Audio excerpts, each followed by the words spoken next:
I'm Mark with WTI, and I want to give you my point of view on this storage cabinet from Fedmax. This is their metal cabinet, and it's really nice. It's got nice lines. It's got 5 shelves. This is where I put all my chemicals and drills and stuff I don't want the kids to get to, because you know what happens when kids get your tools. What's nice about these is, I'm going to show you, is every shelf has ribs in it for strength.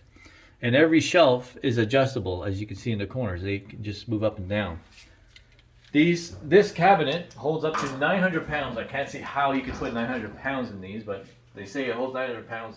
And it comes with 2 keys. I got 4 for some reason. Even better.